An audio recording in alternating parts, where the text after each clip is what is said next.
Welcome, everyone. This is The Ends Justify the Memes, the show where the lowest of the low, that is, the most wretched of wretched, and the deplorable to end all deplorables, two white heterosexual Christian males from the American South talk about culture,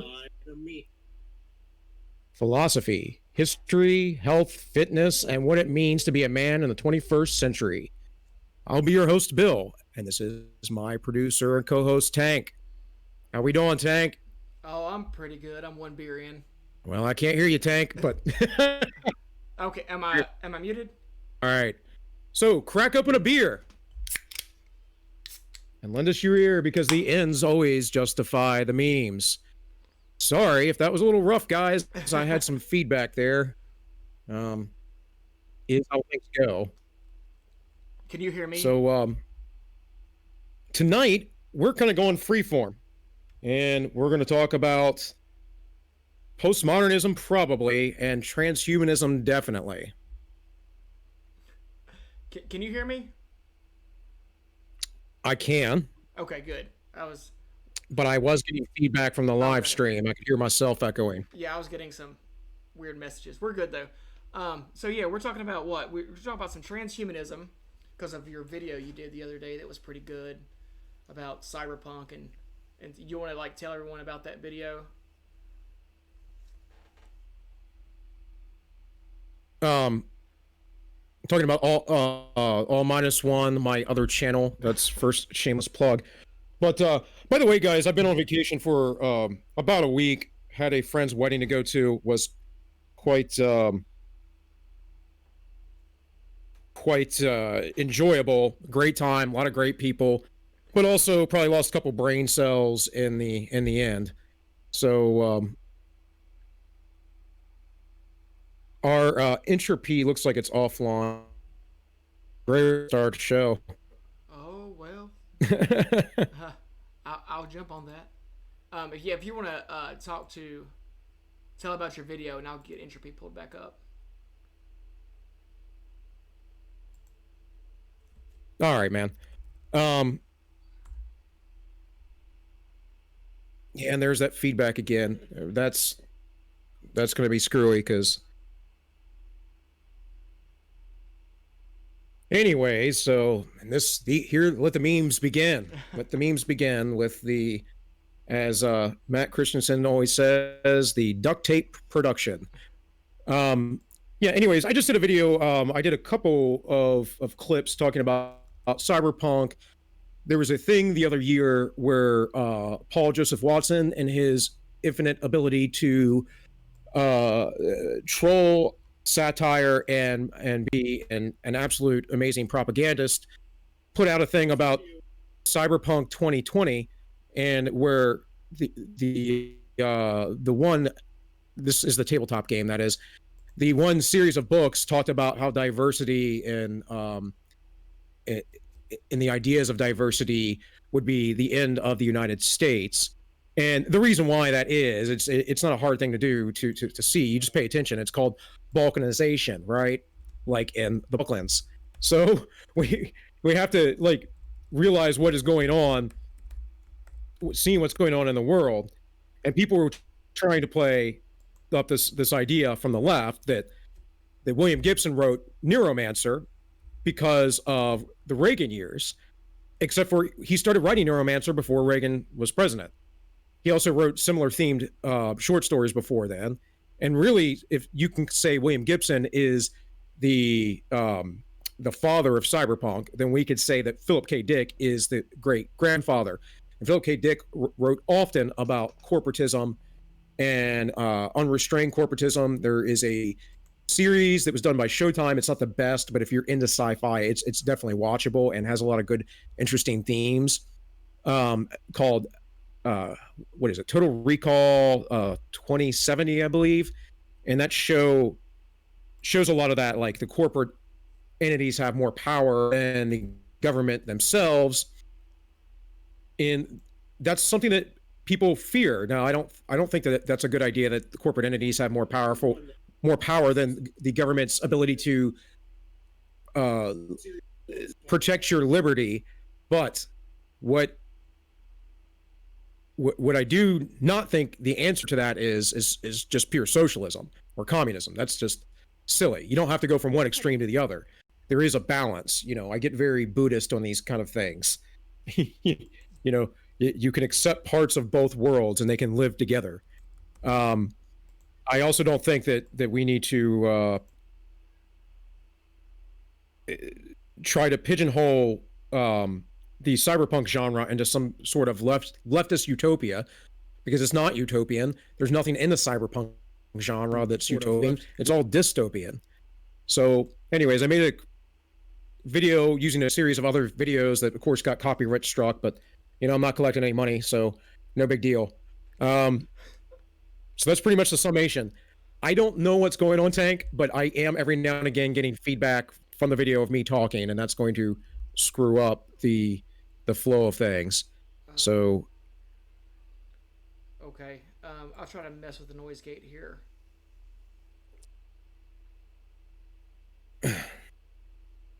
anyways, while you do that, if you can do that and talk at the same time, tell me your thoughts. If not, then I'll ramble my mouth. No, it was really I think about transhumanism and this cyberpunk genre. One, I'm a huge fan of that genre in particular. I think it's got a lot of cool things to say. And maybe as we're talking, we kind of get into this. I kind of have this idea that we already live in a cyberpunk dystopia to an extent. I'm also pretty techno skeptic. I don't really trust where we're headed in our desire for ever increasing technology and such. So that's I'm really drawn to it because of that. But I do see a lot of like people on the left talk about. Well, let's just say this first. Cyberpunk is a cool genre. It's the aesthetics cool. Yes. Everyone's into it for different reasons. But like what we like to do is take the things we love and try to make them say something about the world, and it does say something about the world. And I think the difference is like people more like me and you that are politically aligned on the right view cyberpunk and transhumanism as something different than what the left does. I feel like the left looks at cyberpunk as this sort of critique of capitalism, because it's cyberpunk is this sort of extension of consumerism to the point to where everything becomes a commodity, and this is just what capitalism does, and this is our warning signal from the literary community. And I don't really think it's that so much. I don't think that's what it says. I think consumerism is something that is a product of the modern world rather than a product of capitalism in itself. What do you think about that? Well, and what framing? How are we framing capitalism again? Is this a Marxist framing, or is this a free markets type approach, a classical liberal type framing? You can't have a conversation with people and use words like capitalism without it meaning numerous different things. Like, we're at a point in society where you really have to frame your terms and define your terms when talking with people.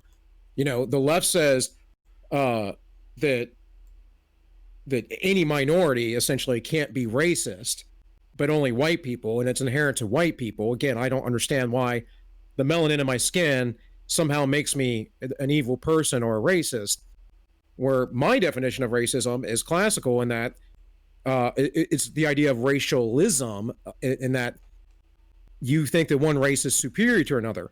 And again, has nothing to do with ethnicity, which again I will always say is a better metric, or the culture, which is also a better metric, because culture and ethnicity go hand in hand. Race is just a huge, huge, huge, broad spectrum that, once people start breeding with people of other supposed races, what race are those people then? Are we going to be so obtuse to start calling them like half breeds and that kind of stuff? You're going to be obviously not well liked around the Western world right now using that kind of language. But my point is that I just don't see it that way. The migration patterns, if you study that of human beings, shows a lot of different stuff. It's almost like I think I saw.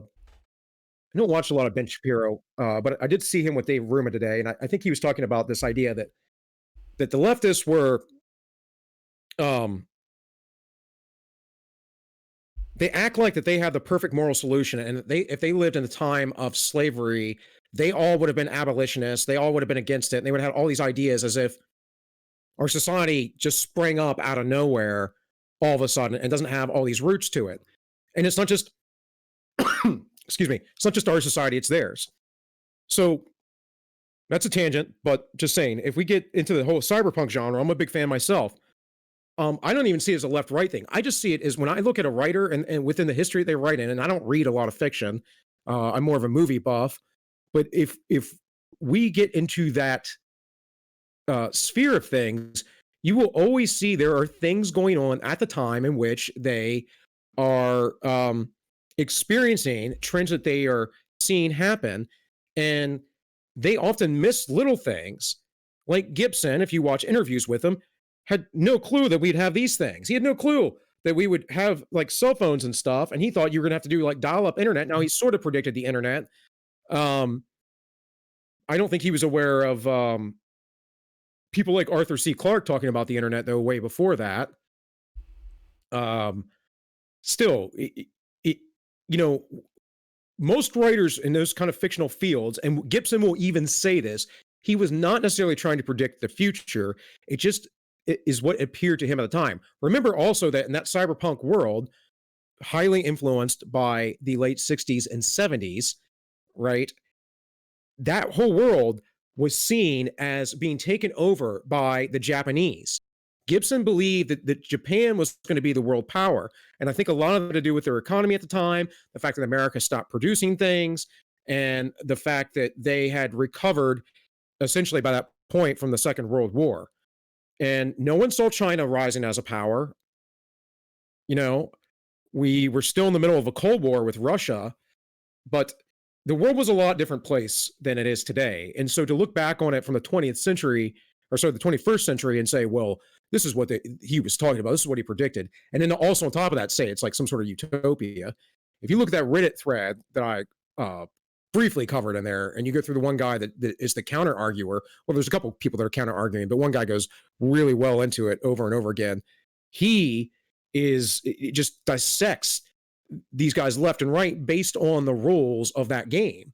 You know, that what's his name? Michael Pottsmith. Is it Pottsmith? Portsmith That does that Cyberpunk created the 20. Cyberpunk 2020. Yeah, I believe so. Yeah. Yeah. Anyways, sorry to interrupt you, brother. I just No, you're good. Go off, King. No, it's no, you're right as far as viewing the you know, the time the author lived in, and you know, like everyone, you know, the leftists, you know, being the cool kids in town, you know, culturally, they really like to look at things, you know, like everything is this critique of capitalism, you know. Anything good is leftist, anything bad, that's just kind of what it becomes. But it's really interesting. I actually have an article here, and it actually talks about Gibson. This is I pull it up on the stream here, so I'm gonna switch over. oh, you did some homework this week, huh? I Well, appreciate I that. just happened to remember this As I was article. as I was partying it up. Yeah, no, I just happened to remember this article. Like not 20 minutes before it even started. But it talks about William Gibson, and he's got a book. Well, I don't know when this was written. I think this was written in 2018, so I don't know if it's out yet. But Gibson has a book coming out or out called Agency. I'll just read this paragraph about it. Gibson's forthcoming book, Agency, has a plot one would expect from a lesser author. The future is awful because Donald Trump was elected president. This might seem like a perplexing lack of creativity, but consider the intervening third of a century. Gibson was in the business of scrutinizing Frankensteinization when it was a distant flight of fancy, but becoming a Frankenstein monster of hormones and surgery is here, and celebration is mandatory. Dialing down one's own ability to notice things to the level of a daily cost commenter becomes a matter of survival. This new subject matter reflects the aesthetics of culture that snapped his leash, lifeless and brutal in its insipid reputation. I think that's pretty when you're talking about authors writing at the time they live in. So authors being more, Yeah, yeah. Go ahead. I was just saying, I've watched several interviews with him when his new book was coming out, and he was this alternative world, this alternate timeline where I believe Hillary Clinton won the presidency and how things went, if I'm not Mm-hmm. mistaken. So, yeah, they're writing about the times that they live in, and there's influence within that time, and then that influence comes with. I mean, you can't just write a book out of nowhere based on the events coming up tomorrow. I've had certain ideas about uh, writing certain books myself, and it's always almost changing because of the way that the political landscape is. And the biggest thing is today information travels so fast, so much faster. We're in the middle of um, this information overload, this information, basically renaissance that hasn't happened since the printing press. And, and this gets into the transhuman thing. There's so much stuff that gets inundated into our head, whether it's just entertainment or if it's news or political opinion or whatever it is, it just comes in all the time. When I was away this past weekend, I didn't really have any cell phone signal. We were in a pretty remote area. So the only thing I had was text through roaming, and I only had Wi-Fi when I was at the house. Otherwise, nothing. And when I was on the beach and stuff like that, nothing. And it's amazing to come back and see how much crazy stuff has happened in the last couple of days, but at the same time, to have been so relaxed and so at peace without it. And Dave Rubin goes through these things once a year. He does like 30 days without any news, any electronics, anything. And this addiction we have to our technology is quite strange to me. Um, I have a good friend. One of my best friends is a pretty hardcore gamer, and I love the guy to death. He's a good guy. Now he gets out and does other stuff, but he spends a lot of time playing video games, man. And I used to do that in my 20s to some degree, while still holding a job and having a family. But it's not good. Next thing I know, it's like 7 in the morning. It's like, oh crap, I need to get some sleep. you know, um, I got to get up for work later or whatever. But the point is that there's people like me who are media files who just like to know what's going on and pay attention. But there are definitely times where I'm like, okay, got to take a break this week, or YouTube, no more news, no reading articles. Got to take this week off and got to binge watch some Netflix or get out in nature or do something else. Um, and so what's really interesting to me is this idea that transhumanism keeps rearing its head. It's not going anywhere. And cyberpunk's kind of coming back in vogue. And another way I think we can gauge this is obviously we had the newer Blade Runner movie come out, which some people like, some people hated it. I actually happen to enjoy it. I'm not saying it's as good as the first, but I did enjoy it. And then you have the Cyberpunk 2020 or 2070 game coming out. And then you have what else? Altered Carbon, which the first season was awesome. Second season was but Altered Carbon was exactly of that whole cyberpunk world. And my wife and I watched. I haven't watched it in a while. Every couple of years, I guess I end up watching Minority Report. So she had never seen it, and I watched Minority Report a little while ago, and of course that's based off a Philip K. Dick short story or novelette, which is pretty good. Not quite exactly what the movie is, but the same premise, and that had that feel, and all that goes back to really goes back to Mobius. Mobius was a French comic book artist, and that was just kind of the style that they and that's kind of what's created the world. And so the guy that I used, and the picture I have when I make my videos on All Minus One, is from another artist that goes by Deathburger, Josan Gonzalez. And Josan's actually on a modern cover of Neuromancer from William Gibson. So he has that same kind of style, and I love the style. Visually, it's amazing. I was a big fan when I was a kid of Akira and Ghost in the Shell when it first came out. I was like 16 when that came out. That movie was Awesome. Um, so I don't know.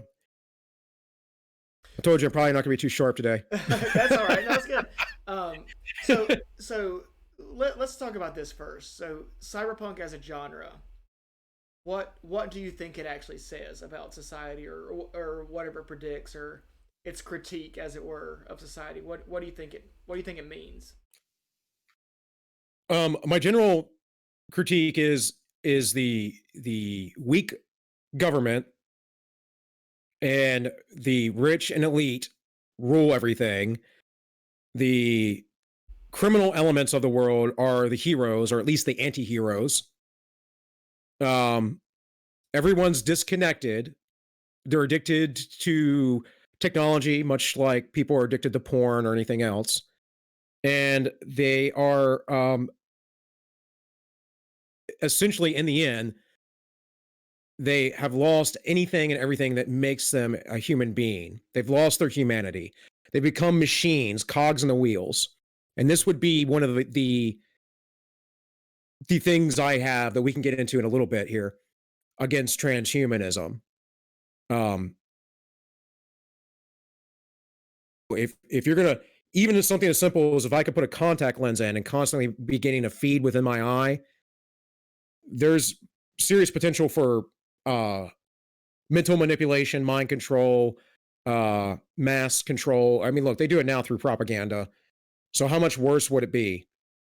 And how bad is it when you can tell people things and try and show them a video or show them facts and they aren't willing to see it? They aren't willing to see it because their opinion is just good enough. Their opinion is fine. Their opinion is what is their reality. And I'm a person that I believe I'm very objective. I'm very open. So I kind of want my opinion to be wrong, especially if my opinion gets to be a little bit, because I also try to be very realistic, which can make me pessimistic at times, unfortunately. And I'd like to remain optimistic.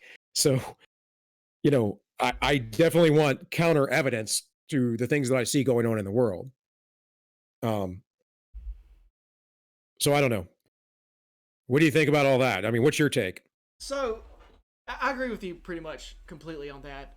My thing about um, the cyberpunk genre, and what you're looking at when you see these worlds, is you see a world, one, where everything has become a commodity.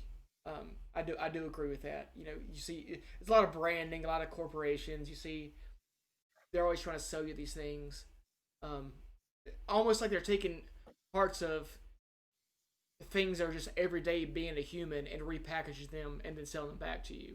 I kind of see it that way, and I think we're kind of there with how we, with our societies, like how common porn is. Yeah, but like with The like Japanese cyberpunk's a bit different, but yeah. but like with how common porn is, and how we don't lack choice in our society. We've got all the commodities in the world that we could really want, but for some reason that they keep making more. And I think that's something about our society that we really need to evaluate, how it goes. But with cyberpunk, you see that where it's just like this consumption is the main driving force. And I think that's true with our society now, that consumption is the main driving force, and we can get into some talks about that in a little bit. But Right. um, We lack spiritual right, or metaphysical meaning in our lives. And even those of us that are religious, I would say in a large portion, I always talk about the seven churches of Asia in the book of Revelations. And so there's different ways that people read those. I tend to read the Bible as something that happened, as well as something that is going to happen, and something that also applies to any day and age. So one of the ways you can look at the seven churches of Asia is that they are the ages of the church. They are the phases the church are going to go through until Christ returns. And the last one is the church of Laodicea. And so Christ speaks to these churches and he says to them, I have certain things that I hold against you, or things I don't. And Laodicea is the worst one, more or less. And he says, because you are neither hot nor cold, and because you are lukewarm, I will spit you out of my, literally in Greek, vomit you out of my mouth. I will vomit you out of my mouth. And he says, you say that you're rich, but you're so poor. And the reason why that church is poor is not because they lack wealth. It's because they lack that that development of their soul and that spiritual nature. They lack metaphysical understanding. And I see a lot of the modern church, whatever denomination you're in, but just at least the Christian church being very, very lukewarm today. So much so that we take in SJW type ideas, which are antithetical to biblical principles, you know? So, uh, yeah, I think that's a big thing with it. You know, my wanting to go, and we spent way too much money, but we were at a friend's wedding, so we had to. But my wife has been wanting to go on vacation forever, and I'm always like, no, no, no, money, money, money. And eh, not because I'm like trying to be rich or anything, it's because I want our bills to be paid. Um, but it is good to get away. And so, we do little things like we'll go on a river float or something like that. That doesn't cost anything. But we did that. It was literally so absolutely relaxing. And the trip there for me was horrible because I was on very little sleep and I was a little hungover, and I don't like planes because they're cramped. And it was like a 5 hour flight, and it was just miserable. And then we had to drive another 2.5 hours. So all of that, once I got around people, got a beer, sat around a fire pit, started talking with people, all that went away immediately. And then that night made up for the whole trip. And then we had like 3 or 4 more nights of that kind of stuff. And it was just great because we were socializing, we were interacting with people. You have a good friend from Mexico. He immigrated here when he was I think 15 or 16. His parents brought him here. And he loves Mexico. He wants to go back so bad. I'm more than certain the only reason why he is in this area still that I'm in is because he here, and he has a prior marriage. So like you can't really just uproot your life and leave your kids. But one of the reasons why he loves Mexico is because where he's from in the Yucatan, it's a lot more laid back. It's a lot slower. Life's a lot less of all of what we get inundated with all the time.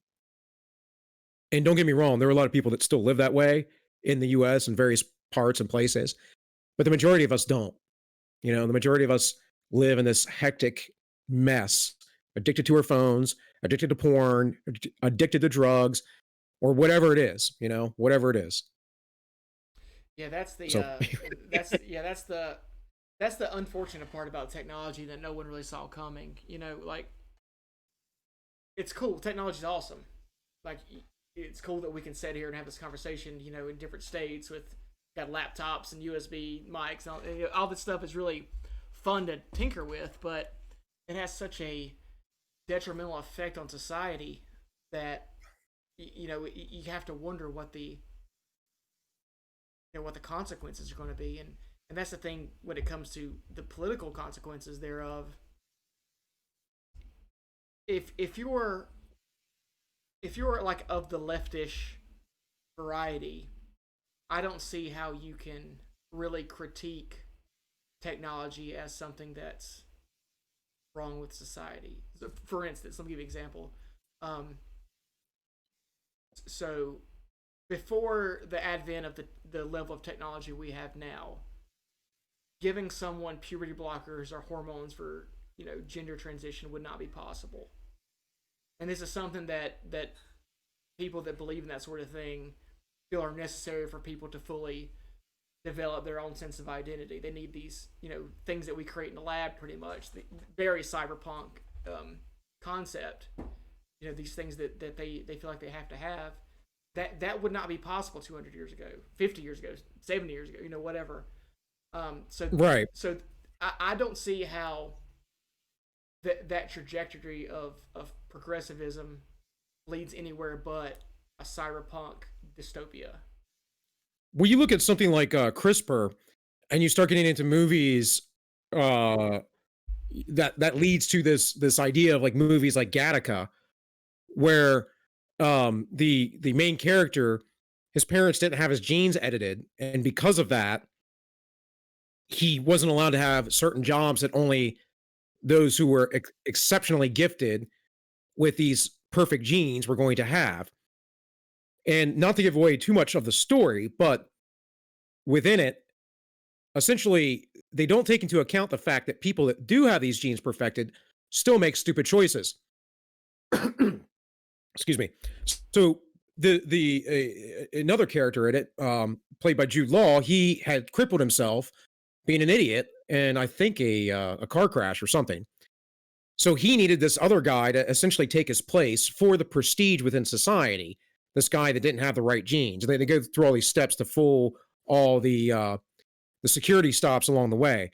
It's a pretty good movie if you haven't seen it, but it is within that kind of that field of, are we going to start editing people's genes? Are we going to do this? Are we to ourselves? At what point do we cease to be human? And I know there's people like Joe Rogan that are very, pro transhumanism, but I'm not because I'm not anti-progress. I want to remain human. I want humanity to grow of its own accord, not by some tampering of the genome. And I also don't think that we know enough or will know enough about the long-term consequences of such a thing. There are other movies. Trying to think, is it is it Mr. Robot? I forget which one, where they basically have achieved like immortality for human beings. They don't die any longer. All this stuff is real. It's not just science fiction. There are researchers and doctors, geneticists that are all working on these things. And we don't know that it will bring us any more happiness. Look at altered carbon. The whole premise there is that your body, which is who you are, into the metaphysics, or at least part of who you are, and that is biologically correct, by the way. Like your brain and your body, you could separate maybe your brain from your body, but the way that your nervous system is wired, it's wired to take in input, and it's wired to do that through your body. Your body very much gives you signals. There's a psychosomatic effect, right, that you get when something is say dangerous, when something is good, when you have certain emotional experiences. It's one of the things that makes sex with somebody that it's meaningful. What makes it so good or special is because of that psychosomatic effect, that bonding effect. And so without, my whole point is without your body, and this is a very old Christian idea that's not taught in most Christian churches anymore. It's actually a Jewish idea that the soul can't live on. And so what are we anymore? And in altered carbon, they take these what they call stacks, these chips essentially that store your memory or your soul, and they just use the body as a sleeve, which is really a sick idea. And because it desecrates what the body is. It's like teaching girls to just go out and be, super promiscuous. And I know people go through phases and stuff. I had my phase in life, but it would be better. And also, I don't like the idea of just saying, well, God said don't be promiscuous. You got to have some actual reasons. But it would be better to educate people and to teach them from a religious perspective, from a metaphysics perspective, from a science perspective, from all these different things, so they have this deeper understanding. But it's hard to get there. It's hard for people to understand the purity of their body and how important it is when you have all this other distraction, all the technology that we have, all the things that tear us away from that. And so as we start modifying our bodies, and there's absolutely a difference between someone that loses a limb and has a prosthetic now versus someone that goes and would purposely get a prosthetic.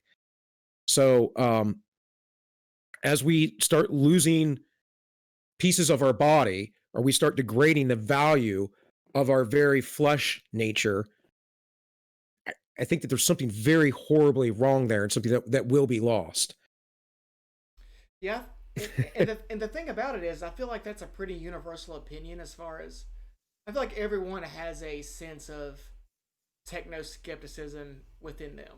Most people you ask will say something like, "Yeah, people probably should be on social media less," or whatever.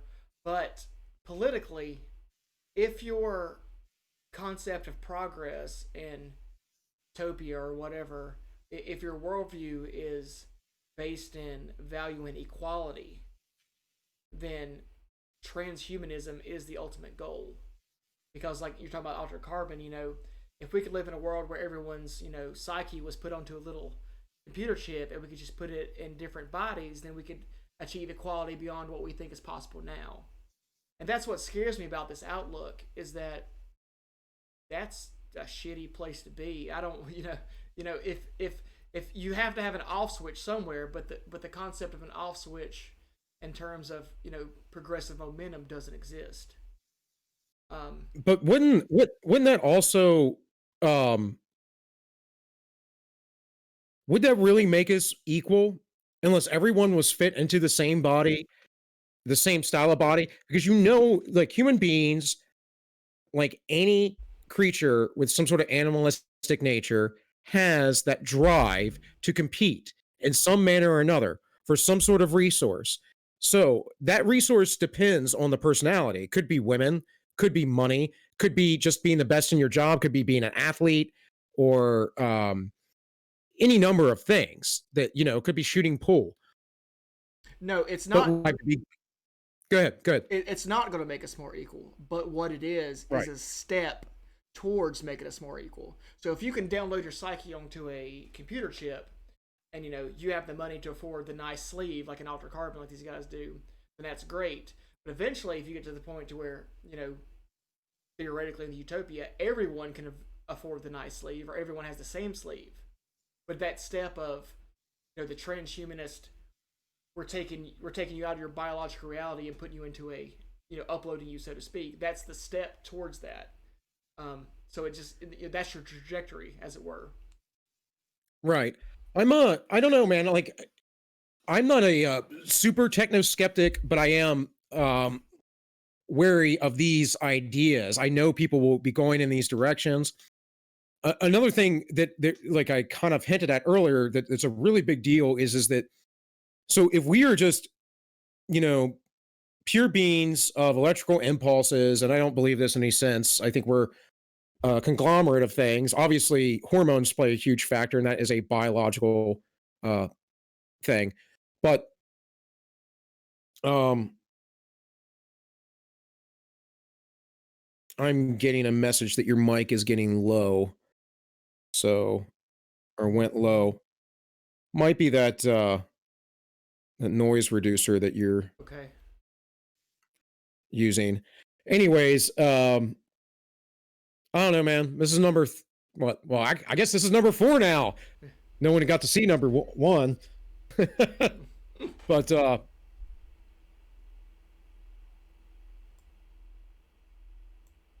what was my thought here? But yeah, oh well, if we are just this thing that can be downloaded like a computer, and I don't think that we are. I think we're far more complicated than that, and I think there's a lot of hubris with a lot of people that are supposed scientists who try to reduce us to just that. But if that is the case, then why aren't we programmable? Well, some people think we are. Well, right, okay, behavioralist for Yeah. sure. But why? What then makes us unique? What is the point of living at that point? What is any of it about? And it's like that concept of, look, I like I like our inequality. I think our inequality is awesome.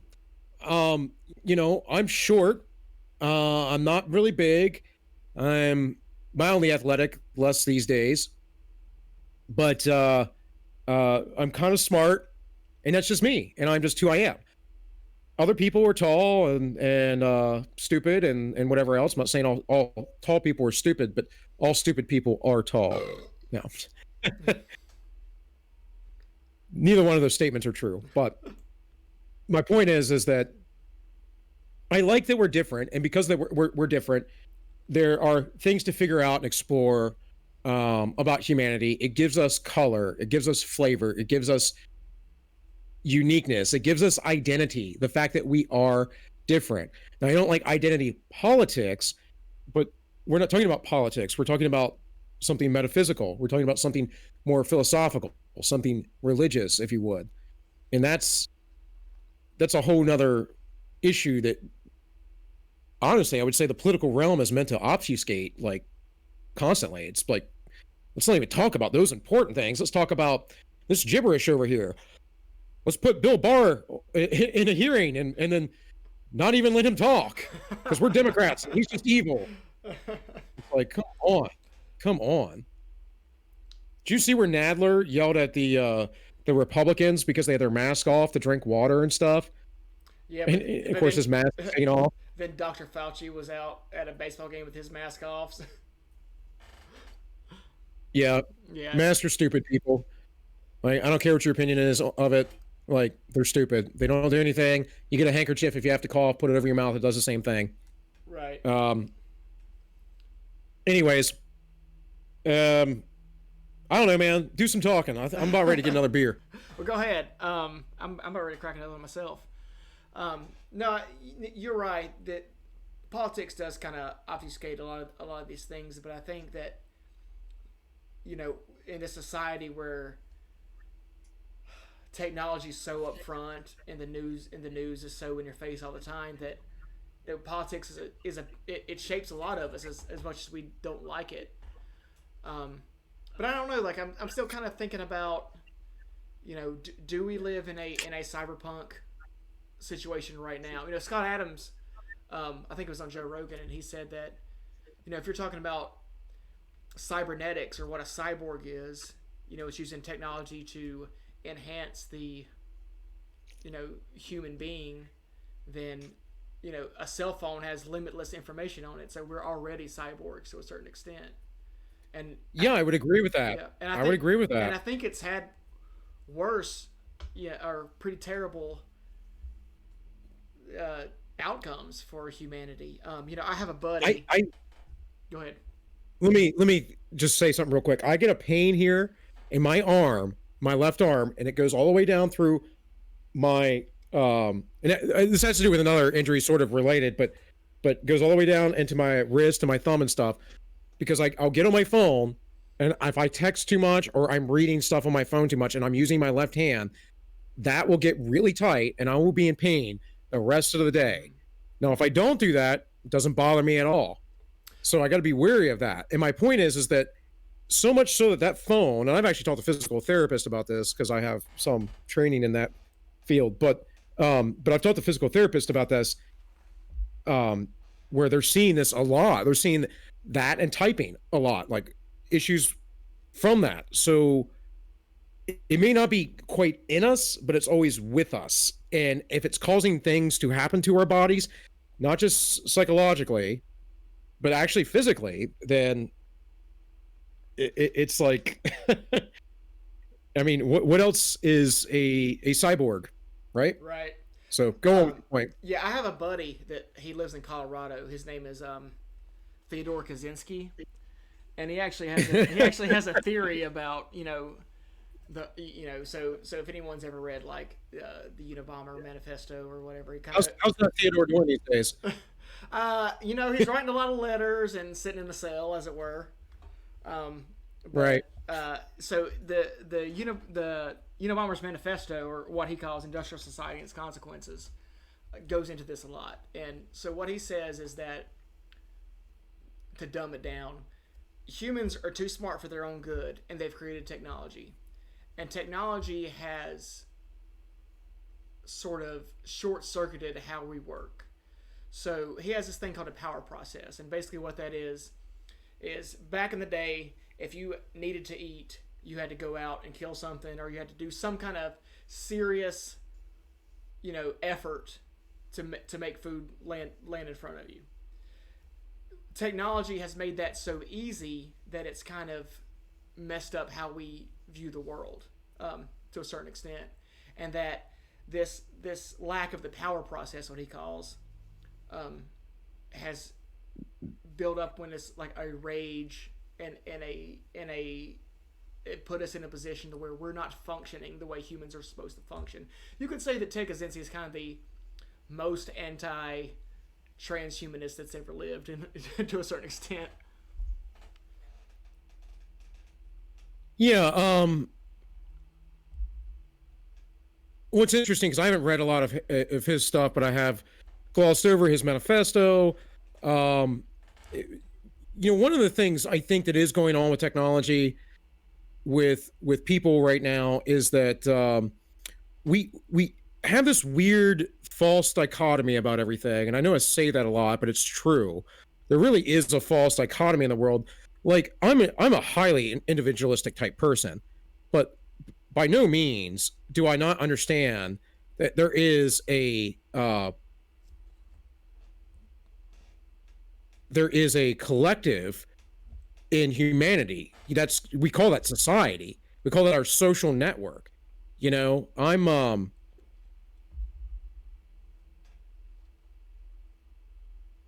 don't know. Sorry, I'm over here trying to do something else at the same time. Um, I'm very much a fan of the community and the social network. And one of the things that we could really see with our friends this weekend was they were all there for this wedding, family, all of that. There was no, I heard there was some sort of drama from certain people they kind of expected it from, but for the most part, like not at all. Everyone was super friendly.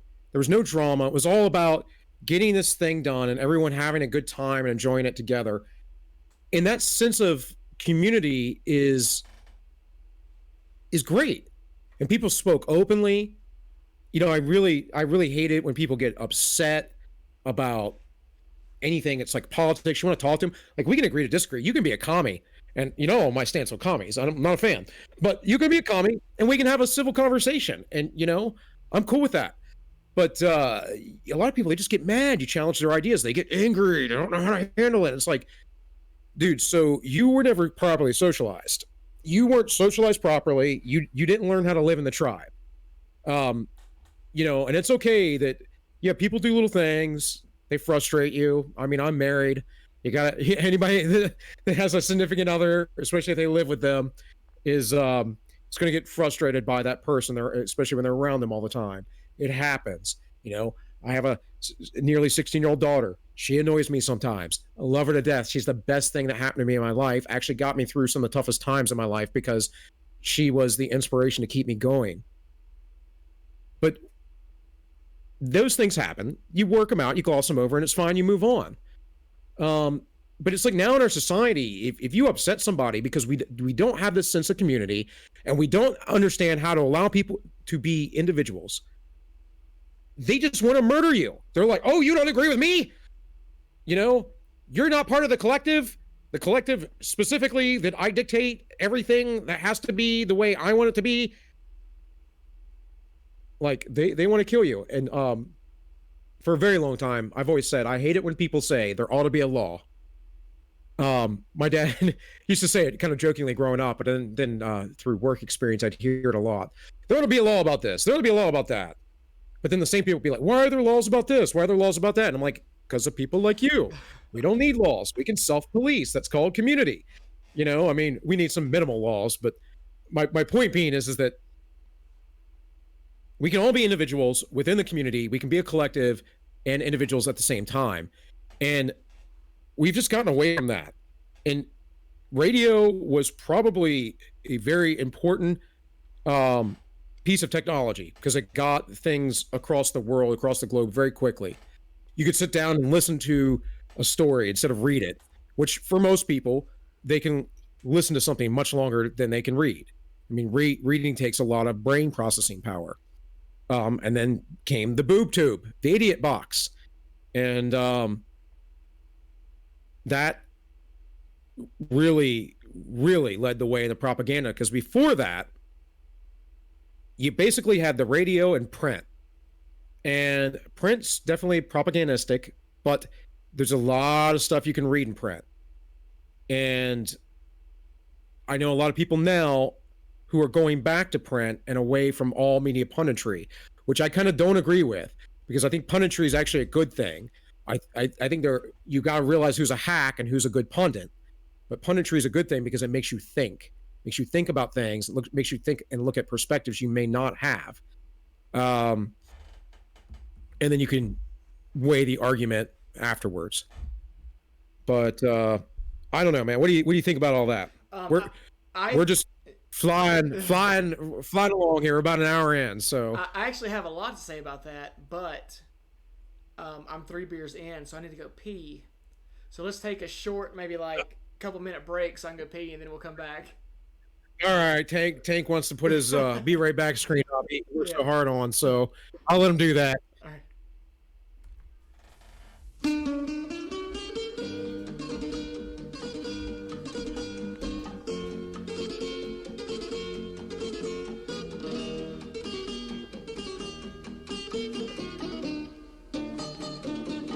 Si yo fuera joven, si yo fuera un dandy, si yo no tuviera mis 40 abriles, si mi cabellera no estuviera blanca, tu amor conquistada, así me dijiste.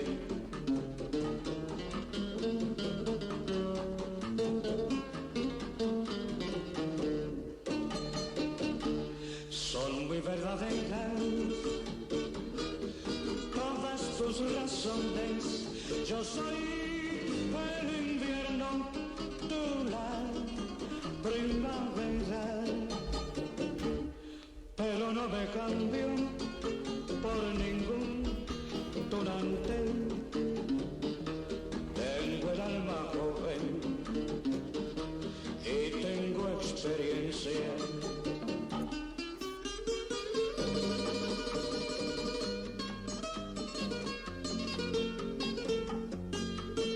We running yet, man?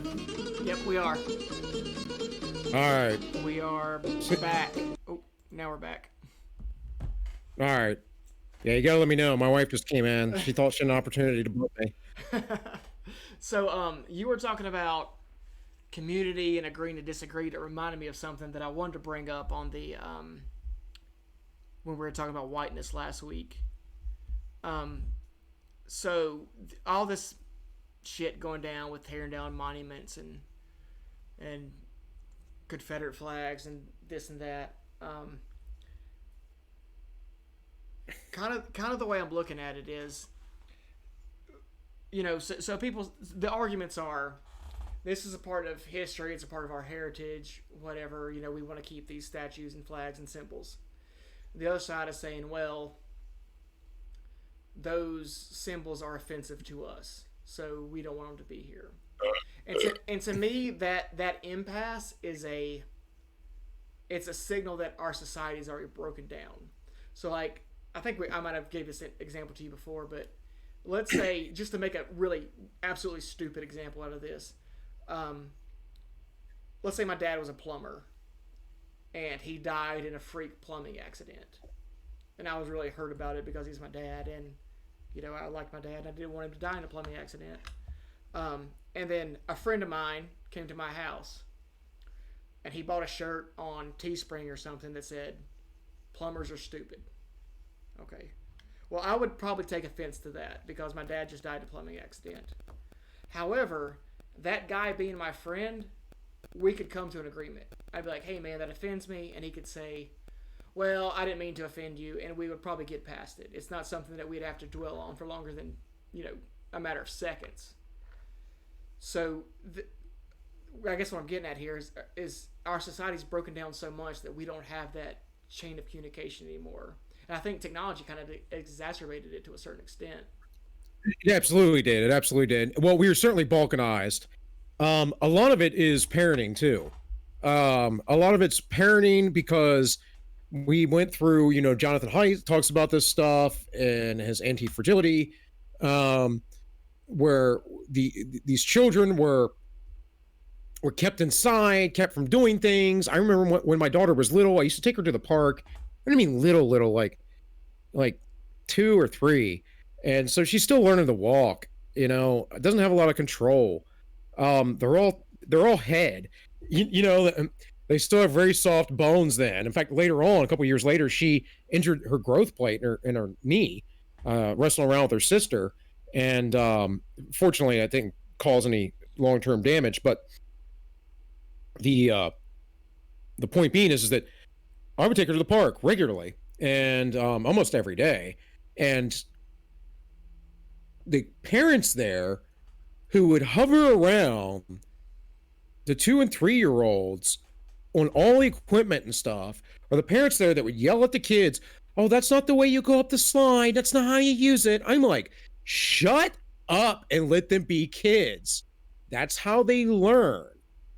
But we've gotten away from this stuff where, you kind of go off and do your thing. When I was a kid, I grew up, growing up in the 80s, whatever, I grew up, you essentially went out and you came home at dark or at a certain time if you had a watch. Like when I started to be old enough to be able to tell time, and we get a watch back then. Like, what were they? Gotcha watches? Is that what it was? I don't even remember, man. Late 80s, early 90s, like wearing like a couple different wristwatches. That was cool and all, So, I had a watch, and be home at 5:30 when we're having dinner, 6 o'clock, whatever it is. And in the summertime, a lot of times it was just be home by dark, or even if it was be home at dinner, as soon as dinner was done, I was outside playing again. And that's how I grew up, man. And then my teen years, we spent just a ton of time being outside. I just can't fathom these helicopter parents and these kids and what it does to them. And a lot of that goes back to the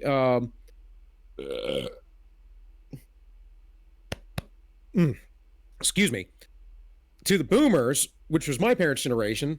But the Gen Xers didn't do very well. The millennials are starting to have kids now. I don't know how well they're doing. And then you have the silent generation. And I'll tell you, who makes I might have mentioned this in our last episode, but who makes a great couple video series on this, and I think he's going to continue it, but he's made a few, is Academic Agent. Talks about boomers and the silent generation and how things were, and to some degree that there was parenting, but people weren't really correcting their children at the same time. I think we talked about the idea that it takes a village kind of thing. I agree with that to some degree, not completely, but again, there's always bounds, there's always balance, there's always limits. I don't want that limited or bounded by some sort of centralized government, though. I know that. I think that's a communal thing. I think that's a very, very local thing. And one of the things that binds that as well is religious philosophy, religious belief, some idea of the metaphysical world, because people that really hold to that, and especially the idea that, let's say there's a heaven or a hell, or there's some sort of at least eternal reward, those people have something internal to say, man, maybe I shouldn't act like this horrible person. Maybe I shouldn't do this horrible thing.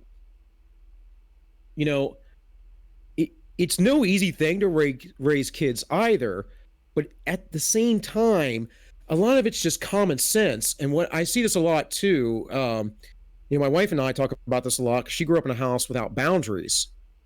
And I feel like I grew up in a house with maybe too many boundaries to some degree, but also I did have a lot of freedom. And a lot of modern parenting is just not good about setting up boundaries with their children. And I think that excess of wealth, that consumerism, that helps with that.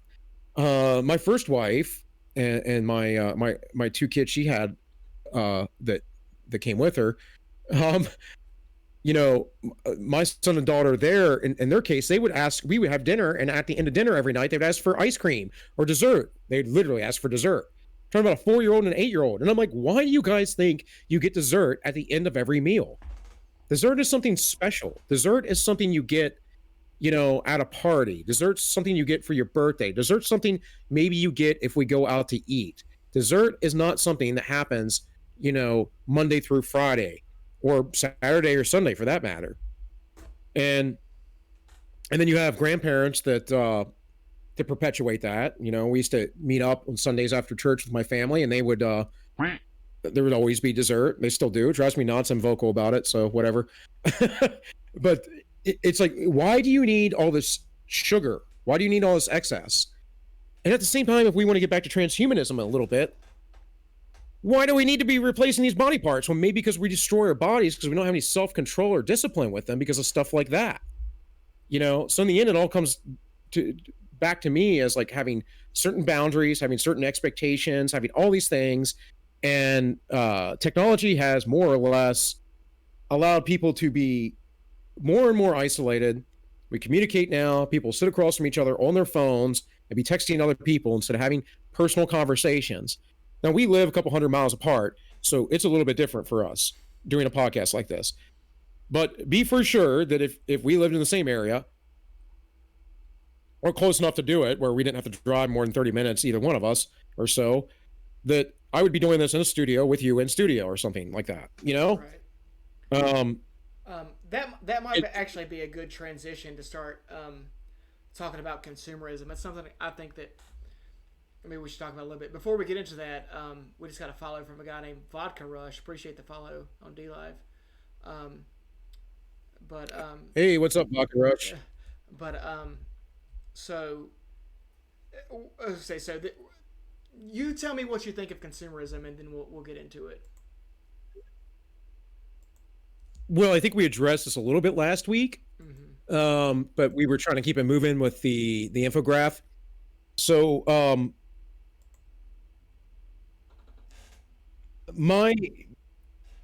if I had a thesis about consumerism, it would be something like this: we've lost connection with our primitive nature. We've lost connection with our spiritual nature. We've lost connection with the metaphysical world.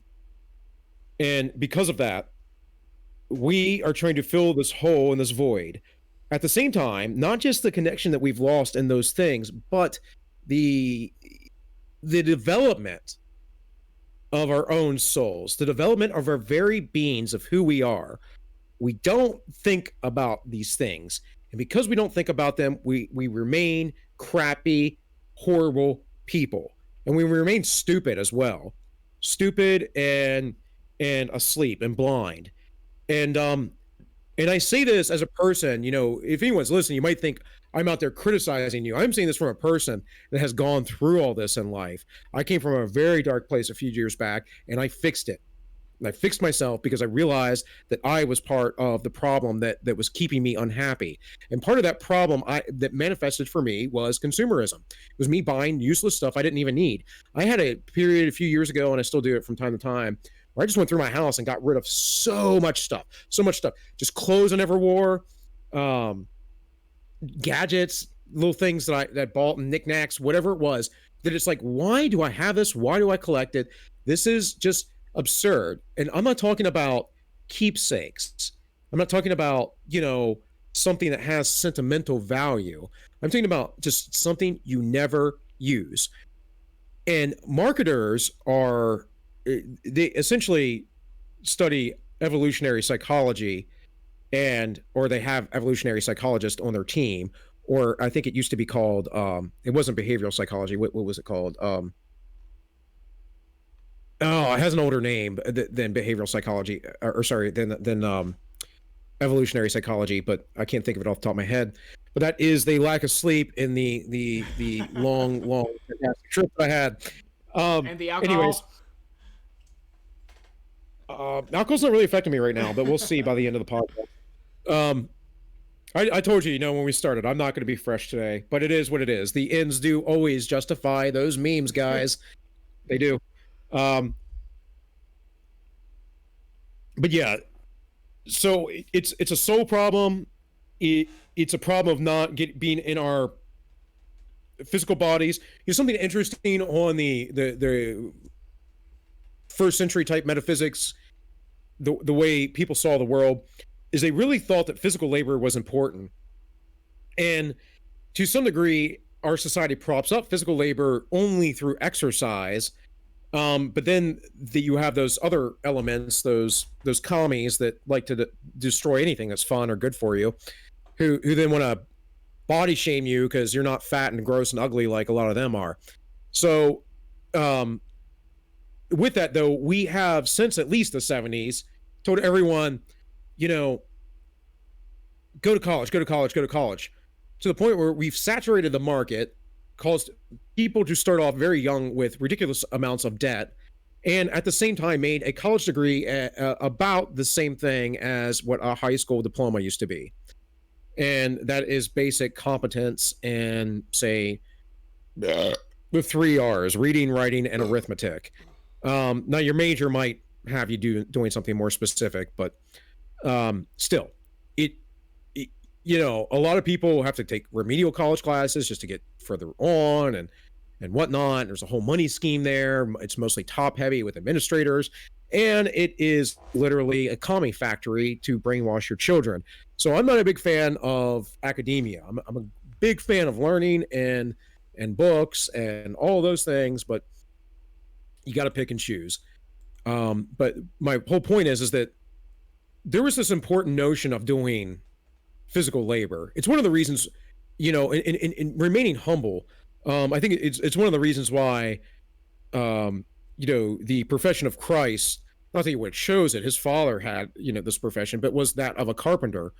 Um, if you read some things, it doesn't talk about it in the Bible specifically, but per tradition, Paul the apostle was a tent maker as well as a theologian. So, and Gamaliel, his teacher, was I can't be complaining. of certain notoriety. Top of that, Paul would have been like, top if of you'd that, have thought of guys, someone having like an Oxford PhD or a Harvard PhD in philosophy or something like that, that would have been Paul the apostle. So the rest of the apostles, though, they were just simple fishermen. Jesus talked in agrarian terms. There is some evidence, because we don't know who the author of the book of Hebrews is, that he was a sailor based on his writings. So, because that book was written in a way that uses a lot of nautical terminology. This is all where we come from. We come from a world full of physical labor. And in a way, we are beasts of burden. And without that kind of burden, we either invent burdens or like social justice warriors do, or we delve into the realms of things like porn addiction, heroin addiction, whatever it is. For a while for me, it was like sex addiction. I chased girls, and I was pretty good at it. So I mean, I wasn't like the best or anything, but I was good at it. So I did it. And at some point, you also realize, man, my life is empty and soulless, and how long am I going to live like this? And this is not good for me. So yeah, there's a lot there, but I think that those are the roots of consumerism. There you go. You kind of accidentally summed up my buddy Ted Kaczynski's philosophy there a little bit. But no, That was not accidentally on purpose, by the way. That was purely accidental. We did not collaborate ahead of time. I'm still recovering from vacation. Tank and I talked about 30 minutes before we came on. That was it. So so to give a little bit this of is a all. to give a little bit of like a technical history of where I'm gonna go with this consumerism, topic is we're gonna go to Marx actually, and if you're familiar with Marx, you're familiar with the labor theory of value, which basically says that the labor of a product, the socially necessary labor of a product, is what creates a value. So, a worker works and he creates whatever it is, and then whatever it is worth so much, and the capitalist, the business owner or whatever, pays the worker a certain wage, and the profit is stolen from the worker. That's Marxism in a nutshell. Don't at me for anyone who's a communist that's looking. I don't care that much. But Yeah, Marx was an idiot anyway. Yeah. So well, the thing about it is he got that theory from Adam Smith, but later right. It was Carl Menger and I forget the other guys who came up with the marginal theory of value. And I think all those, what that debate made sense in 1880. But there's actually a guy who talks about consumerism. His name is Jean Baudrillard. He actually is a postmodernist, but he's one I think you'd actually find some value in. And he says that there's 4 different types of value. Man, I don't know. We'll see where it goes. We'll see where this goes. All right, so I mean, Foucault is probably one of the most well-known, or Derrida, and right. I think that they spell a bunch of gibberish in general. So, well, I get their main theory. We've talked about that before. So, yeah. I'll read this and you tell me what you think about it. So he says there's 4 different types of value in industrial modern society, and that is the functional value. And I've got it pulled up on the screen for anyone to read. An object's instrumental purpose. So, example, a pen writes, a refrigerator cools. So that's one form of value. The second is the exchange value. An object's economic value. So one pen may be worth 3 pencils, while one refrigerator may be worth a salary, for a month or whatever. And this is where it gets to the consumerism part. So the symbolic value. An object's value assigned by a subject in relation to another subject. So let's say you have a teacher that you liked in school who gave you a certain pencil or a pen. Even though it's just a pen, it has a value to you beyond the actual exchange or function value of the pen. And then the sign value is something like a diamond ring, which really doesn't have a function at all. It just represents something. So he kind of says that the symbolic and sign value disrupt the function exchange value. And we kind of see this in the modern world because up until relatively recently, you couldn't just go out and buy stuff. Like, you may be lucky to get a shovel in 1760. You didn't even meet the needs that you initially had. And now we've got such an overproduction of things that the things that we purchase are more than just, something that we need. It sends a signal. Like, to give a really stupid example,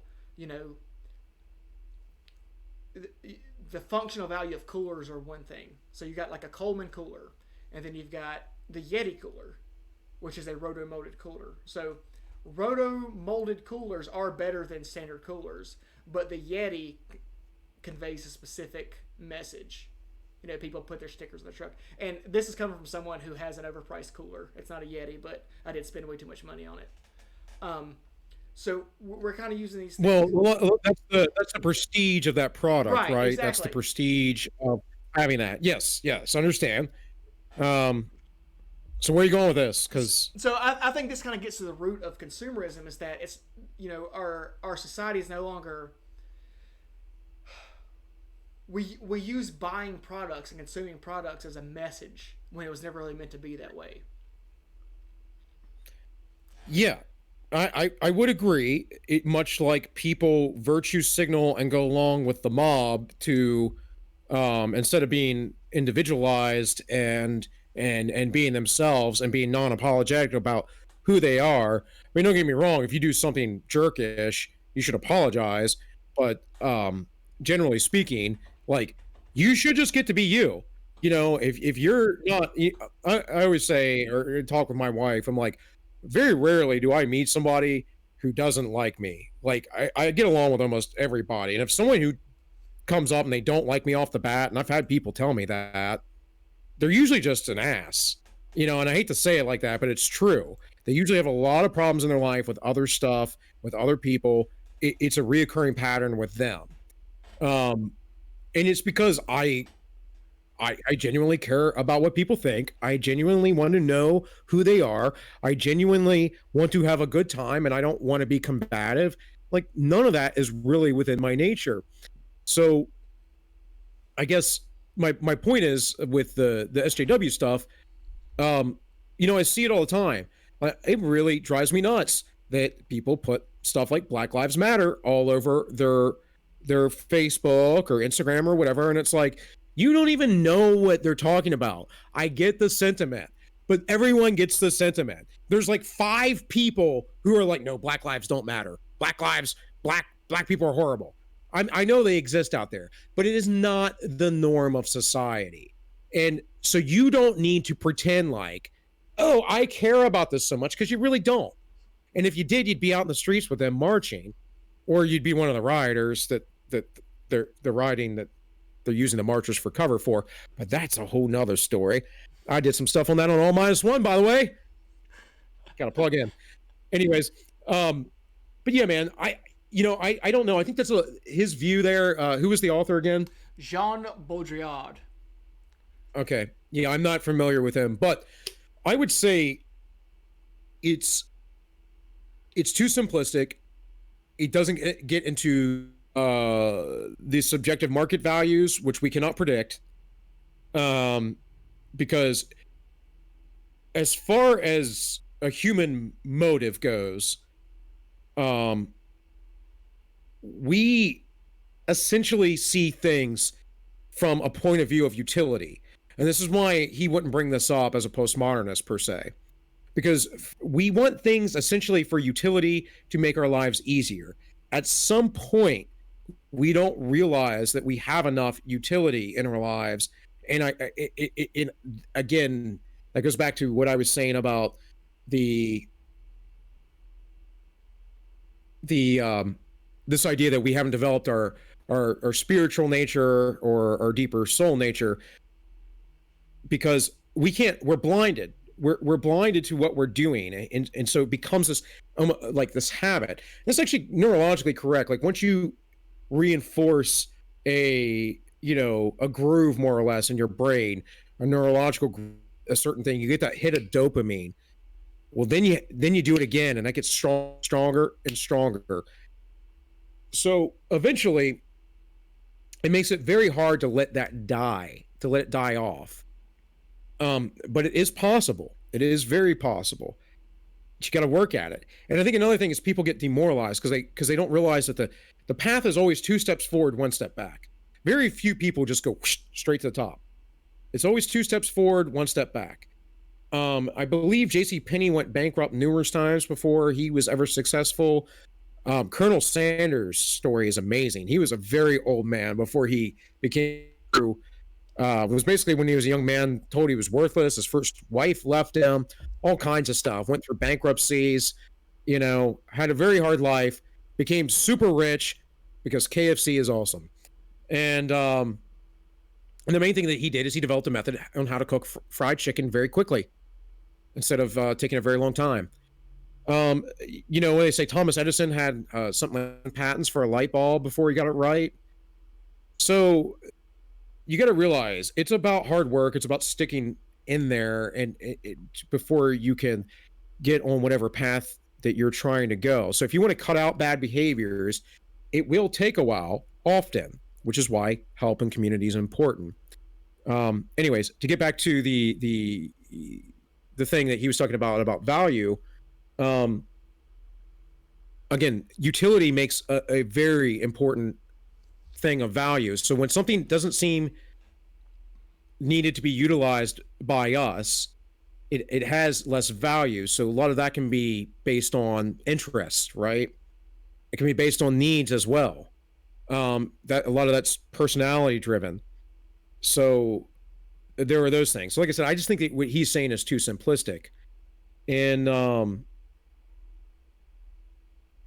he did say, bring that back up, those points up, man, because I want to see those real quick for myself. I don't think you're necessarily I think you're right in that the function or utility of something is very important. But we've got to the point in our society that so much stuff is produced that you have several objects that will take care of a function, but we choose one specifically because it sends a message. Like in the when I'm talking about functional exchange.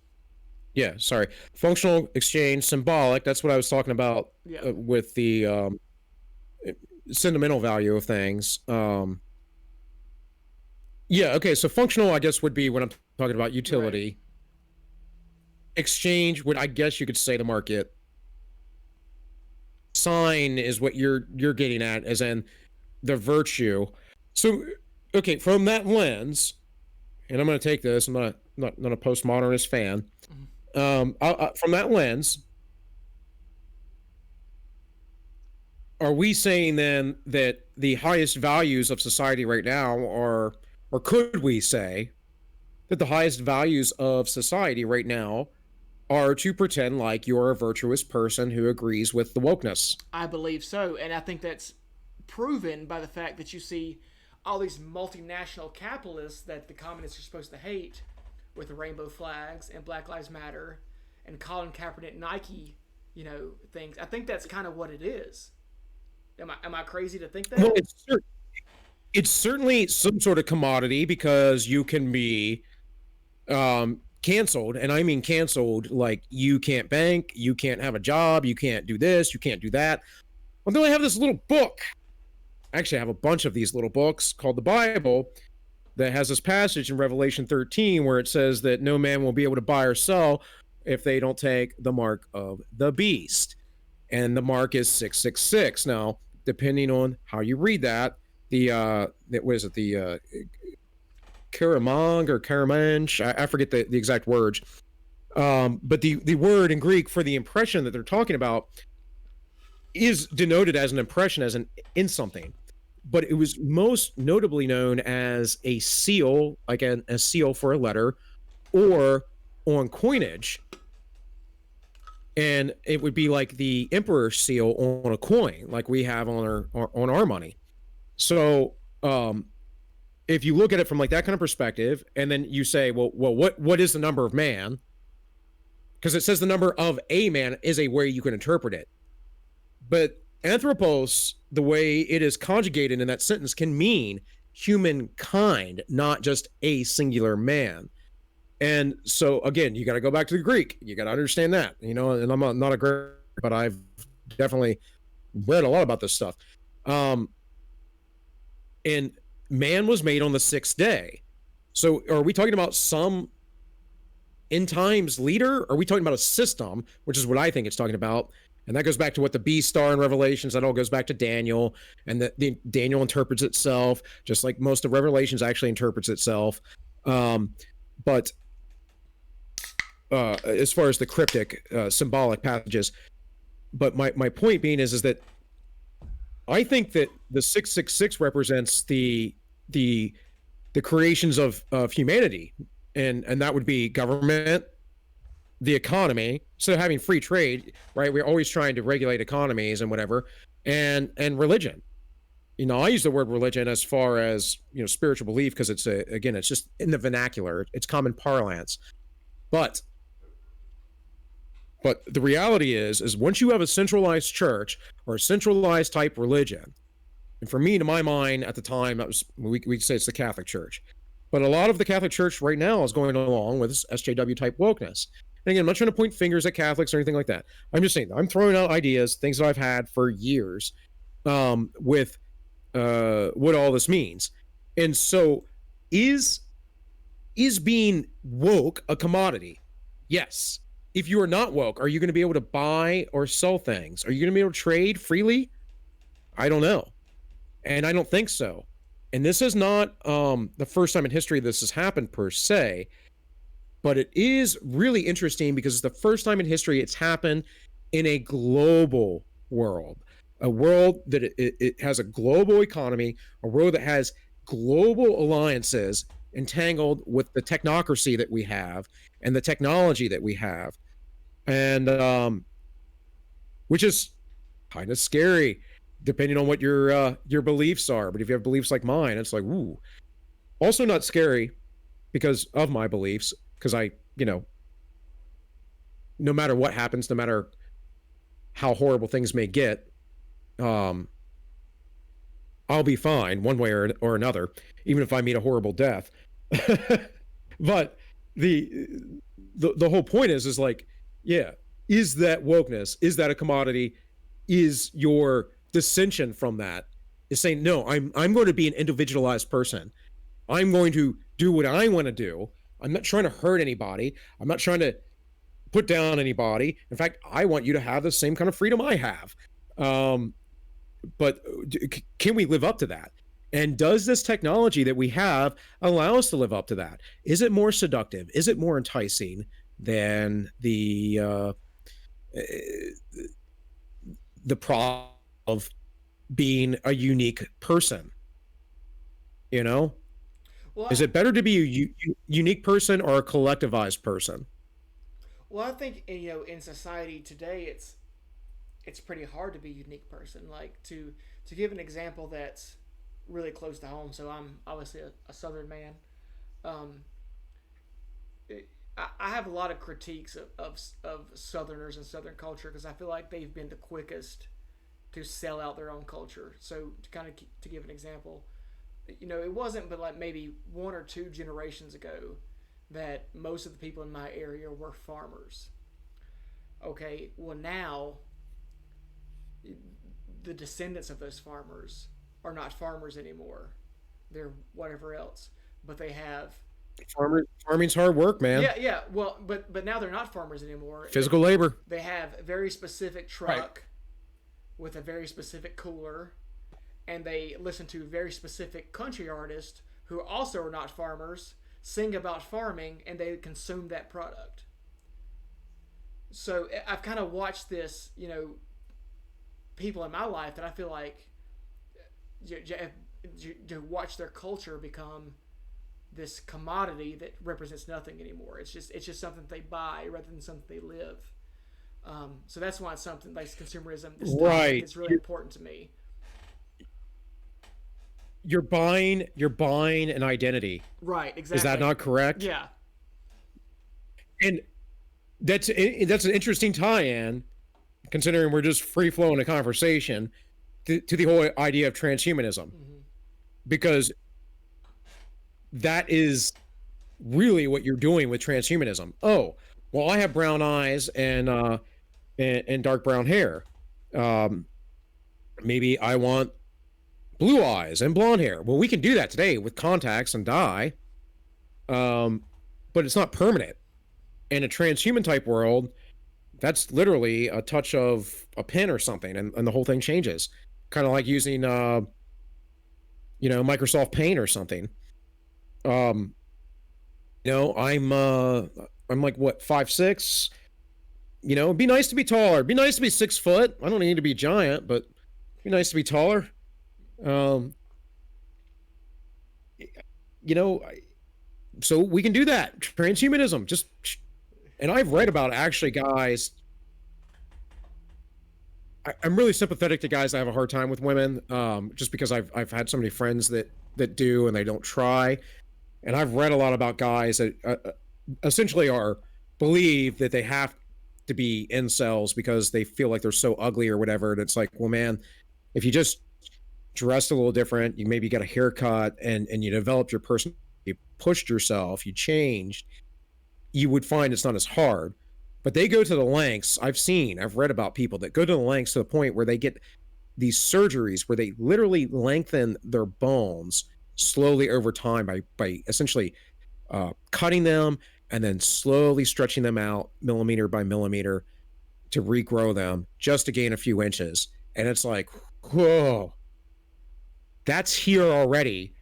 What's around the corner? What's around the corner from these things, And again, buying the looks, buying the aesthetics, buying that personality, I guess, instead of creating it yourself. I don't know. I mean, I really don't know. I don't understand why people don't drive forward. Like I said, I was in a dark place, but I had been through a traumatic event. That traumatic event kept me in a dark place for a long time until I realized that was still echoing in my soul, and I had to really deal with it. And I do behavior, and I knew I was never going to meet a great person that I could have more children with, unless I did such a thing. I assumed I was going to retire from my job and then just go travel the world and have like an endless string of girlfriends, because I was never going to find someone I could settle down with or deal with or whatever. And then I stopped for you and went celibate and no fap and the whole shebang. And met I came back into it, and I think fourth girl I went out with was my wife. We've been together for over 2 years, so I think we're all right. And my point is, though, is that you can't give up hope, and you got to go for those things. And I don't think that technology. I mean, I would say the same thing with plastic surgery for women, man. Breast augmentation, all that stuff. And I get it. Some people, their bodies are not attractive. I had a buddy once had a disfigured arm, there's stuff, but regardless, he always had cute girlfriends.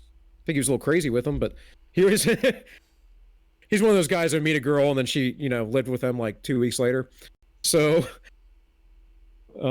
it's not a good idea, man. That pattern might need to stop. I'm pretty sure he's married now, though. I've talked to him for some years, um, but I'm just saying, like, there are hurdles to overcome, and I would say that is part of our uniqueness. And buying those hurdles, buying those out to overcome them, it's not really overcoming anything.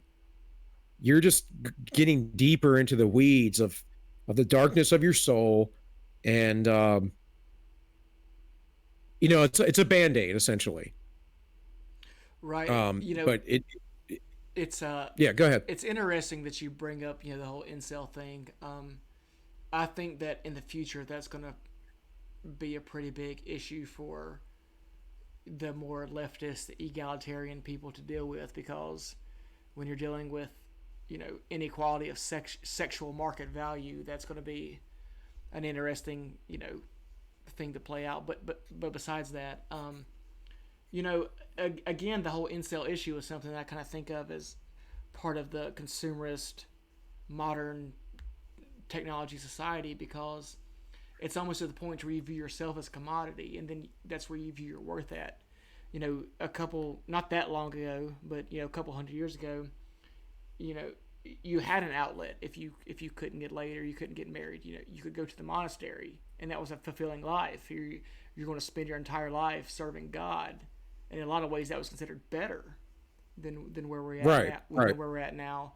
So, but we've lost that because we've gotten so consumed with this idea that we have to be this specific kind of member society that consumes these certain products, that puts forth a certain message that, I'm not some loser that's going to live in a monastery. I'm someone that can go out and fuck a bunch of bitches or whatever. But really, like, that's not where we need to be. That's not where a healthy society is. It's interesting you bring up monastery, because I saw a thing the other week where there was a Eastern Orthodox priest who grew up in the monastery. I guess he was an orphan. I don't know if his mother died at birth or whatever. And he lived in a monastery his entire life, and he never had once seen a woman his entire life. And I couldn't imagine, because I've been girl crazy since I was little. And I was a very loyal guy young, and it wasn't until after my first wife that I kind of was promiscuous. But I totally get the sentiment, because I have numerous friends who have not been with a woman in like years. And or one friend of mine that his ex would still manipulate him over his children, and he wouldn't move on. And then when he finally moved on to a girl that was good for him, the first thing that she said, like, this is like 5 years after they got divorced, and she had cheated and wanted the divorce and everything else. Like 5 years afterwards, she's like telling her kids, "Oh, your daddy doesn't love you anymore because he's with this other woman." That kind of crazy stuff. I mean, it's so terrible the things that people do and how they act. And in our society, we don't care about men very much. And it depends on where you live and who you talk to. Most good women on the up and up do care about men. And of course, the caricature that feminists want to put out is that, all the manly men and good men, they're all evil and blah blah. It's blah blah blah blah blah. They're horrible, patriarchy. Yeah. And it's like, no, I think most of the good men, just like most of the good women, think that both men and women have roles, and there's a balance between those roles, and it's biological in nature, and it's the way that we were designed. Or if you're an evolutionist, it's the way that we evolved, and we can observe this throughout the animal kingdom. But regardless of where you stand on that, I see this rise of women going back to traditionalism, which is nice. There's still the culture of the hookup culture. It's very prevalent. Um, you know, when I met my wife, she was living in the DC area, and I mean, I certainly see that with the young kids, these kids these days, and it's very prevalent because it's just kind of acceptable, and they don't realize that they're dehumanizing themselves. Now, the guys don't care as much, but the girls, they don't realize the long term trauma that they're inducing on themselves for future relationships and things. My wife and I are also, though, very open with each other about our pasts, and I've ran into that before, where people don't want to talk about it and whatever. There's different personalities, um, you know, but the main thing is that there is some return. I wanted to get into this a little bit with the we're talking about consumerism. There is some return in some manners of people pair bonding early on and basically being loyal, being monogamous. And though a lot of times they still espouse, oh, okay, go out there, be a slut, be a man whore, whatever. Another thing with that though is this like tiny house movement, or the traveling movement, or just living in a van or RV or something like that. So I think these are in some ways rejections of modern materialism. But I often wonder too, or how rude and how serious are these people in life? Because if you're the tiny house thing might work out. I don't know. I need space. I don't like being feeling almost claustrophobic. But um I but this thing where people are traveling around or living in vans and whatever else. And don't get me wrong, I had considered doing this at one point. I love martial arts. I was like, oh yeah, I can drive around the U.S. and go train with different people and live out of a van. It'll be cheap, and then go get a shower at the gym. Um, uh, so there's that, and then back to the thing that you were talking about with the incels is that you'll end up getting a certain amount of guys who get all the women. This is one of the reasons why we went to a system away from polygamy, because we know that as less and less men basically get involved with women, they get dejected. They realize that they're never going to propagate their lineage, and they don't have any real peace or happiness. Eventually, violence breaks out, and it's actually part of the Gini coefficient. The Gini coefficient's interesting because you can measure it in various different ways. But one of the ways we can look at it is through the use of marriage, monogamy, and in non-polygamous societies, because essentially, without having that like one man to one woman generalized rule, we get into this idea of only the top men are going to have all the women. You get someone like Dan Bilzerian, who's out there. I don't know how many of the women are actually with him, but I do know that some of them in the past have been like porn stars and stuff. So I generally have the belief that porn stars aren't too monogamous. So but you get that. You get a guy that's ultra wealthy, goes around, lives a party life, has a bunch of beautiful girls around him all the time, and he's just having a bunch of sex. And it's like, well, but where's your spiritual development? Where's that going to be when you're 60? Is that all that your life is? Are you really getting anything out of this?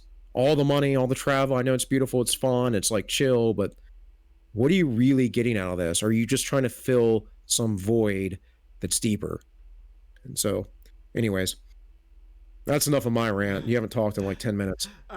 We'll get back to that. Let me go pee one more time, and then we'll finish it All out. right. You got to go again? Yeah, I do. I'm going to go with you. All right, sounds good. Yeah, I'll hold it for you. All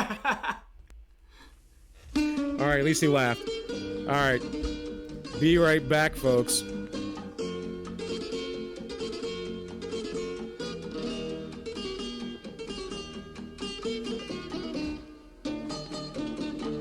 Si yo fuera joven, si yo fuera un dandy, si yo no tuviera mis 40 brindes, si mi cabellera no estuviera blanca, tu amor conquistada, así me dijiste.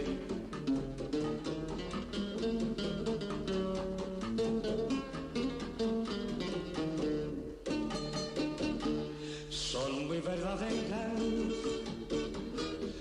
todas tus razones. Yo soy el invierno, tú la primavera, pero no me cambio por ningún tunante. Tengo el alma joven y tengo experiencia.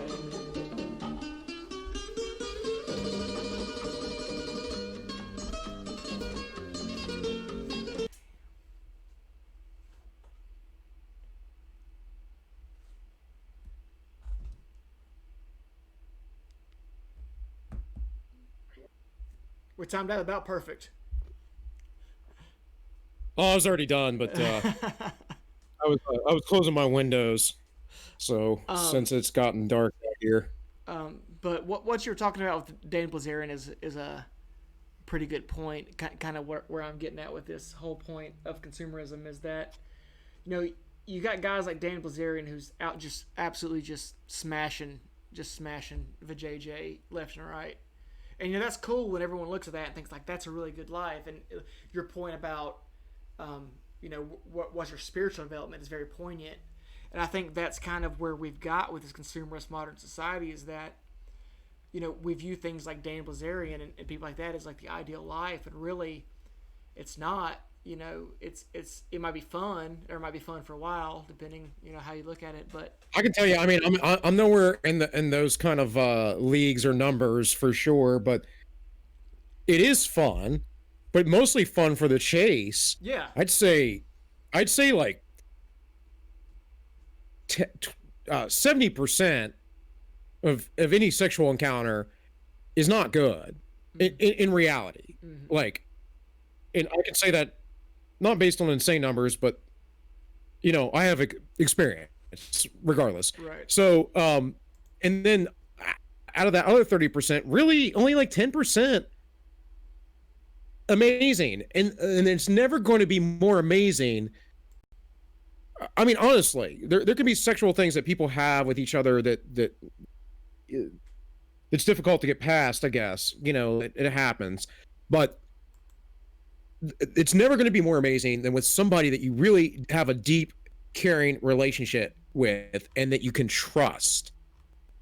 And a big thing for me is it always has been, is trust. I'm a very honest, open person, and my experience was when who I couldn't trust, it was just a nightmare all the time. And then I kept running into that, and finally I decided, or I realized I need.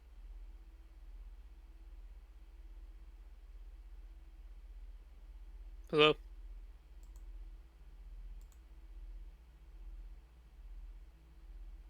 Anyone here?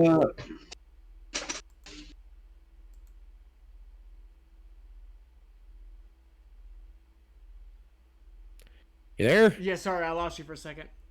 You were talking. I lost you, so Yeah. went both ways. It's all good. Yeah, all I was saying though is like trust was a huge thing, and if you can't be honest with the people you're with, and like even me because I sometimes had like 2 or 3 girls I would be seeing, and they all knew I was seeing other girls, but when they lied to me about seeing other guys, I was like, just tell me. And then why do you need to lie to me about it if not? And again, it gets into all that stuff. Don't get me wrong. Like I completely know I was stupid. I only did this for a couple of years. I had serious girlfriends in between there. But you know, I went through a thing. Crap first marriage. It was traumatic. Really, really destroyed my soul. Had some PTSD from it. Like no joke. had to rebuild, had to, you know, um, come back. So, what do you got, man? Am I on screen there for you? I kind of lost you. I'm trying to get it back. Hold on. There we go. There we go. You're good. All right. Did you have audio at least? Yeah, well, I had audio. We were good. You were talking. All right. Okay. Yeah, yeah. I'm just looking over at the Discord or the D Live, and I'm like, Yep. okay, why is this? Yeah, but it's all good. I just turned on and off my camera. Yeah. So, anyways, I didn't mean to sidetrack you there. That's what I do, but you were talking about the Amblesarian and all that kind of stuff. Yeah. So this when we look at a guy like that who's living that kind of lifestyle, and we say I want to be that, and because I can't be that, I'm less of a person or whatever. That's because I feel like we've got to the point to where we have commoditized ourselves so much that we're like, oh well, if I'm not, sexually attractive to this value of woman, then I don't have the sign value to kind of put it back into Baudrillard's terms. I'm not signaling what I want to signal, and that gives me all these existential issues that I have to deal with, and makes you an incel or however you want to word it in today's modern lingo. But that's unfortunate because in the past we've had that outlet for a lot of people, and I think it's a big signal for the decay of our modern society and where we're at now.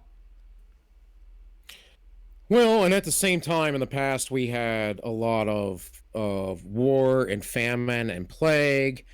Women were generally a protected class because they had the children, despite what feminists tell you today. The reality is that women were essentially a protected class, and that's why we get like things like chivalry and women and children first. Women are the ones that came up with chivalry, more or less. It was how we were meant to interact with them. And it was just a means of how we would do such a thing, and to their liking. And there have always been rules like that within society. And now we don't have we have like these norms from times past, but then we also have this weird thing where feminism wants to be feminists, I should say, want to be completely independent and at the same time completely reliant because they want complete power. And I don't see it being good for society. I think the same, like you were saying, comparing yourself to other people is just a horrible thing to do. You compare yourself to yourself. You can always find someone worse than you. I promise you. There's always someone worse than you, but you're probably a pretty horrible person. And I don't just mean you, Tank. I mean just about everybody. Like, you got dark stuff in your closet that people do not know about. That's that shadow that Jung talks about. And I for sure do.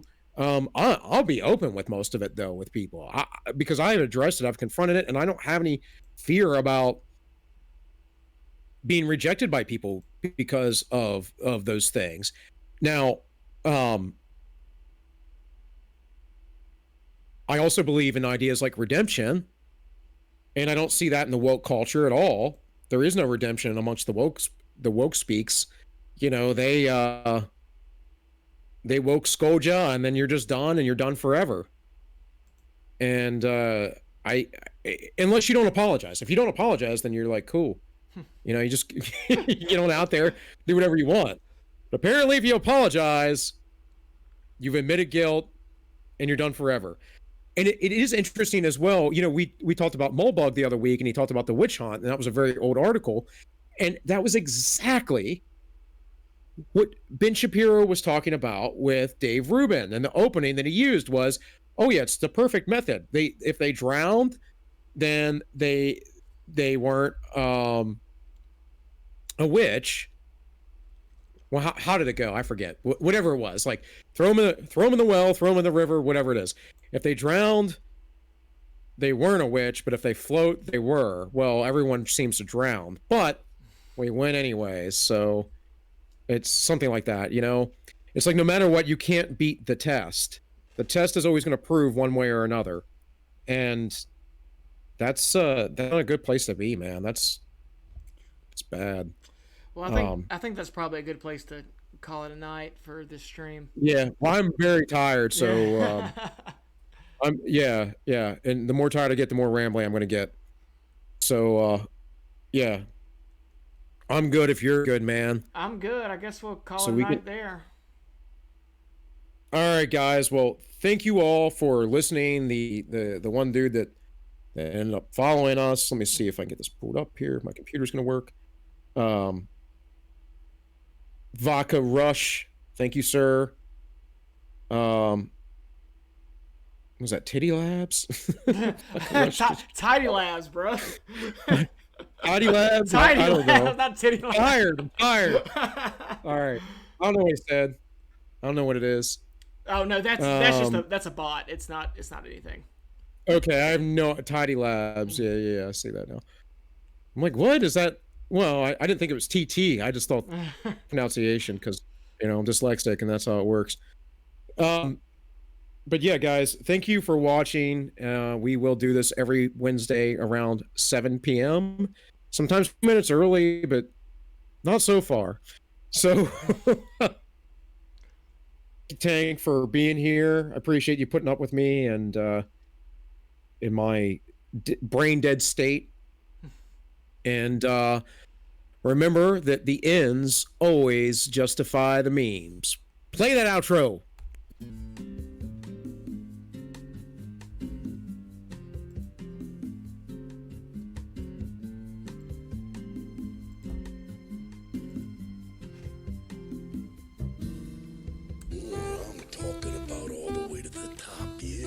Unjustifiably in a position that I'd rather not be in, but the cream will rise to the top. Oh yeah, Macho Madness, yes, got more to offer than President Jack Tunney thinks that I got. Yeah, and I'm gonna tell you something right now. Cards stacked against the Macho Man Randy Savage in WrestleMania 3. Yeah, let me say it, yeah. Let me say it out loud. And let me point to the president of the World Wrestling Federation, the Macho Man Randy